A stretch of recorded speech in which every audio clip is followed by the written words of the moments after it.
নমস্কার, আপনারা দেখছেন নিউজ মুখ্য বার্তা। সকলের সাথে সকলকে নিয়ে নিউজ মুখ্য বার্তা দেখতে চ্যানেলটি সাবস্ক্রাইব করুন। প্রতি মাসের মতো এ মাসেরও জলঙ্গি পত্রিকা ও সহযোদ্ধা মঞ্চের মাসিক সাহিত্য সভা অনুষ্ঠিত হয় গত ৪ জুলাই কলকাতার বেলগাছিয়ার টেম্পল ভিউ অ্যাপার্টমেন্টে। সম্পাদকের বক্তব্যের পর উদ্বোধনী সঙ্গীত পরিবেশন করেন হাওড়ার সাকরাইল থেকে আগত কবি বাসুদেব দাস। সঙ্গীত পরিবেশন করেন শম্পা রায়, ছিলেন সজল রায় তবলাবাদক হিসাবে।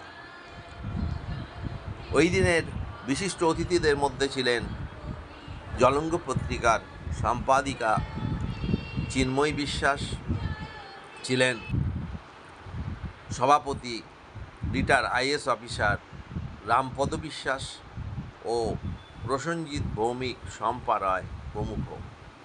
প্রতি মাসের মতো এ মাসেও স্বরচিত কবিতা পাঠ, সঙ্গীত, আলোচনার মাধ্যমে সাহিত্য সভাটি সুন্দরভাবে সুসম্পন্ন হয়। দেশাত্মবোধক সঙ্গীতের মাধ্যমে সাহিত্য সভা শেষ হয়। পরে প্রত্যেককে মিষ্টিমুখ করানো হয়। পুরো রিপোর্ট নিউজ মুখ্য বার্তা। আকাশের বুক ভরে উঠেছে আর সমস্ত দিনের কাজ পড়ে আছে, কিন্তু কোনো কাজ করতে মন চায় না। মনের ভেতরে কত কথা উঠাপাতা হচ্ছে।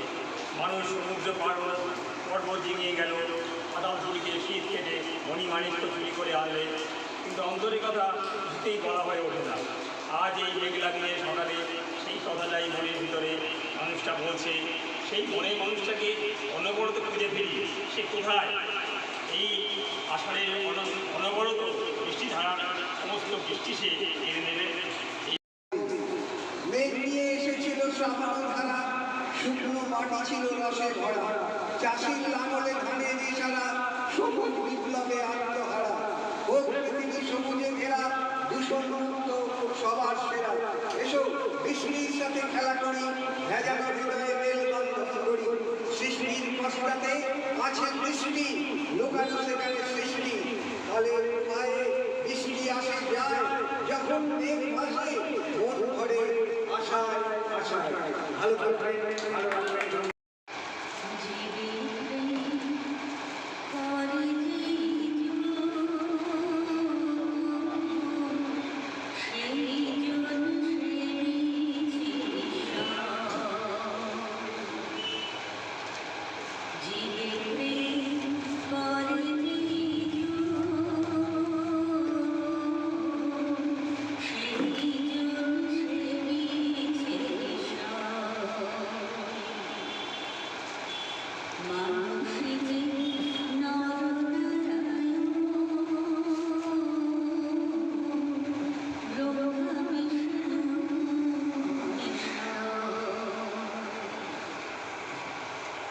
Be